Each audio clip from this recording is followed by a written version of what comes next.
Hi everybody, welcome to the webinar of Foleon on how to create a GIF.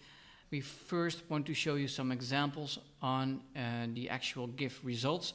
After these examples we will run you guys to the actual GIF creation, and from the GIF creation part we will then jump into some best practices and some good to know animated GIF examples.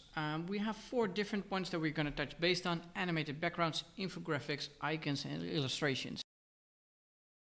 If we're talking about animated backgrounds, we are talking about images or GIFs that we're going to place within the background of a block. If we're going to talk about illustrations, we have these things that are used as an image element. Same goes for the icons, a little bit more simplified. And then the last is a illustration. The illustration you can see here on the left, which is a bouncing triangle. So let's start creating our animated GIF. There are 4 steps we need to follow. First step is creating an actual vector file. In our case, it's going to be an icon. Second is to prepare this icon for animation. Third is to animate the actual icon, create an actual GIF out of this. So let's start creating our animation. First thing we need to do is open Illustrator.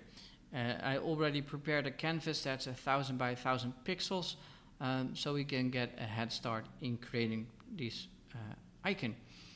First step we're going to do is we're going to place a rectangle inside of this canvas, and we're going to place one that's 400 pixels width and 800 pixels high. After that we're going to round off the corners so we have a nice pill shaped looking shape. To give this a little bit more body, we're going to increase the stroke width to have the nice outline of the mouse. After that we're going to center this so we have everything nicely located inside of the canvas. Next step is to create the mouse wheel. We're going to do that by dragging in a circle, giving this a 100 by 100 pixel ratio, and again placing this one in the perfect center of the canvas. To prepare this icon for animation, we need to divide all elements into different layers to make sure that in After Effects we can animate every single element differently. First thing we're going to do is we're going to add a new layer.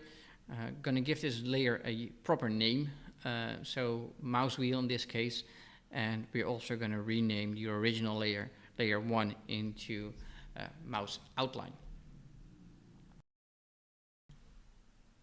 We can now open After Effects to create an animation out of the icon we just have created inside of Illustrator. So first thing we need to do is import the Illustrator document into After Effects. So we're going to double click on the empty space underneath the project. This will open a pop-up window where we can select our just created Illustrator document.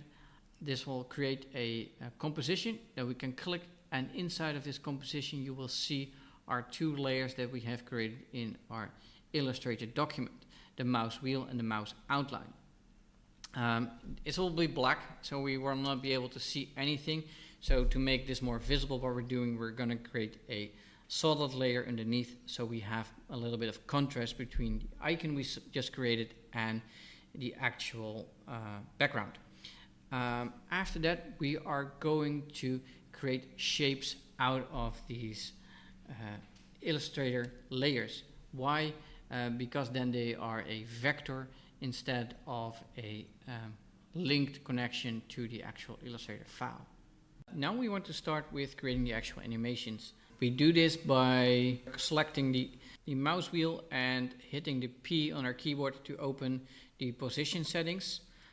After opening the position settings, we are clicking on the stopwatch to create a first keyframe. We are going to move the mouse on the timeline to the end. I'm going to create a second keyframe. Then we're going to move back to the first keyframe. So on that first keyframe we want to move that mouse wheel position to above. If you now hit spacebar, you can see that the animation is moving. The mouse wheel will now create a animation effect from the starting point to the finishing point. So you now notice that when we play off this animation, the mouse wheel is moving in one continuous speed, which is fine, but it feels a little bit robotic. Do like a little bit more of a flowing effect with some easy in or easy out. We can simply add this by selecting both keyframes with the right mouse button down to the settings, where we can find the easy ease or easy in feature. For this case, I'm going to use the easy in. If you want to adjust this basic settings, you can hit this curve icon on the right top from the settings, and to adjust the curve to increase the movement flow of the actual shape. I think as it is right now, it looks really good.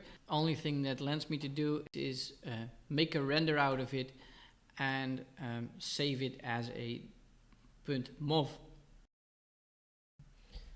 We now came to the last step of creating a GIF.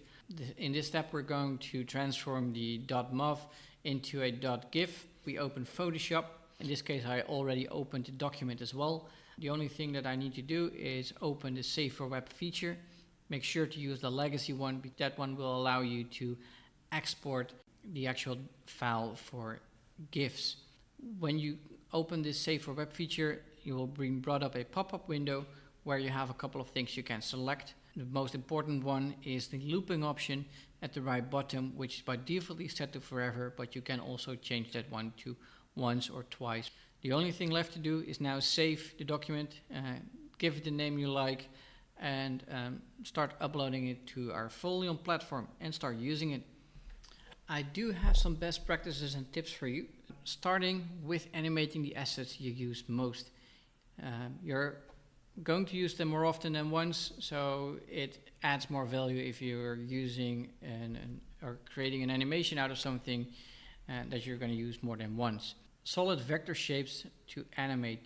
These solid vector shapes are always really small in file sizes, and therefore you can do a lot of animation with them without exceeding the 2 MB max file size that we have for uploading animated GIFs. And you don't need big animations to have a big effect. You know, you don't have to animate an entire wallpaper to have an impact on the page. Some small tips that I can give you is that it's not mandatory to have an animation loop continuously. Sometimes it's just fine if it loops once or twice, and you can use multiple animations on one page. So if you have smaller animations or only icons that are moving, as you might have seen in one of the examples, you can use them next to each other or maybe below each other. And I also, whenever I am animating something that has a physical touch to the world, try to apply these physics when creating movement. You know, if a ball falls, it will not fall in a continuous speed. It will increase its velocity, and as soon as it hits the ground, it will stay idle there for a couple of seconds before it moves back up.